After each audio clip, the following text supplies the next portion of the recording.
هو بما ان النهارده اخر محاضره، فانا حابه اقول ان انا استفدت جدا وفي نفس الوقت اتبسطت جدا. هو القصه ما كانش حاجه اكاديمي وماده بنقدمها وخلاص، كان في ديسكشنز كتير. بصراحه كل الدكتورز كانوا متعاونين معانا وكانوا سبورت لينا. اي حاجه احتاجناها حتى بره الماتيريال كانت بتتشرح وبحب وبضمير. يعني بصراحه هي تجربه. انا عن نفسي لو هاخد كورسات تاني هاجي APS. اي حد مثلا يقدر يعمل اي حاجه تانية. الاستراتيجيك دي عايزه ناس بقدرات معينه تحليليه يعني. لا هي لطيفه، يعني انت حتى لو في شغلك مش هتعمل كل ده، بس انت هتبقى خدت فكره ان انت لو اتحطيت في موقف ان انت تعمل بروجكت او برزنتيشن انت هتبقى عارف تتعمل ازاي.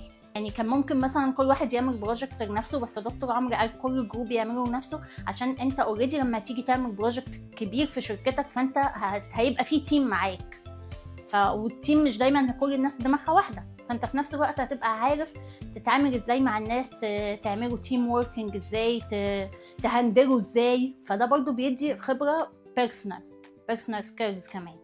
بصراحه كل الناس كانوا متعاونين، يعني دكتور عمرو، دكتور امير، دكتور طارق، دكتور مها عزيزه. يعني لا كل انا عن نفسي لو عايزه اخد كورسات تاني انا هاجي APS.